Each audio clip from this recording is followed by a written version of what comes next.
কি তারা দিনেই। আসসালামু আলাইকুম সম্মানিত ভিউয়ার্স, কেমন আছেন সবাই? আশা করছি সবাই ভালো আছেন। দর্শক শ্রোতা, আজকে একটা ভিডিও নিয়ে এসেছি, অবশ্যই ধৈর্য সহকারে সম্পূর্ণ ভিডিওটা দেখবেন। দর্শক শ্রোতা, আজকে নিয়ে এসেছি একজন প্রবাসী ভাইদের। দর্শক শ্রোতা, প্রবাসীরা দেখা যায় বিভিন্ন সময়ে বিভিন্ন মাধ্যমে তারা কিন্তু অনলাইনের মাধ্যমে তারা বিয়ে করে। এই বিয়েগুলো তারপরে শেষে কীরূপ পরিণতি হয়, যদি আজকের ভিডিওটা না দেখেন তাহলে বুঝতে পারবেন না। সব বিয়ে কিন্তু অনলাইনে যারা সবাই বিয়ে করে সবগুলো কিন্তু খারাপ হয় না, আবার সব কিছু কিন্তু ভালো হয় না। দর্শক শ্রোতা, আপনার স্ক্রিনে ছবিগুলো দেখুন।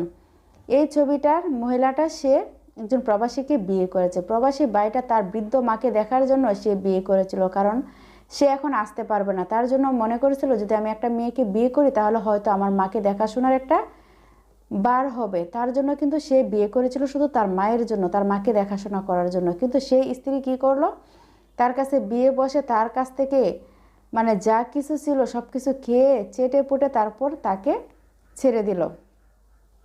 আমরা কিন্তু এখন সোশ্যাল মিডিয়ায় দেখতে পারি, প্রায় ভিডিওতে দেখা যায় যে প্রত্যেকটা প্রবাসী ভাই ভুক্তভোগী এগুলোর, যে ওরা বলে যে আমার সম্পত্তি, আমার 12 বছরের কামাই বা 10 বছরের কামাই বা আমি প্রবাসী জীবনে যা ইনকাম করেছি সব কিছু নিয়ে আমার বউ উদা হয়ে গেছে। আমার কথা হচ্ছে দোষ কিন্তু প্রবাসীদেরই, কারণ তারা তাদের বউকে বেশি বিশ্বাস করে ফেলে, বিশ্বাস করে কিন্তু তাদের কপালে এরকম দুর্দশা লেগে যায়।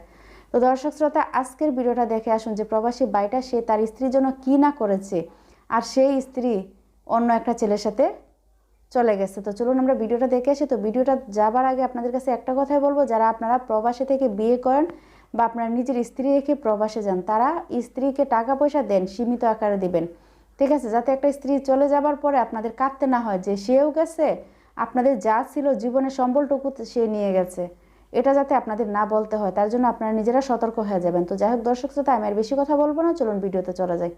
ভিডিওতে যাবার আগে আপনাদের কাছে যে কথাটি না বললেই নয়, যারা আমাদের চ্যানেলে নতুন এসেছেন অবশ্যই চ্যানেলটা সাবস্ক্রাইব করবেন, আর অলরেডি যারা করে ফেলেছেন আপনাদেরকে অসংখ্য ধন্যবাদ।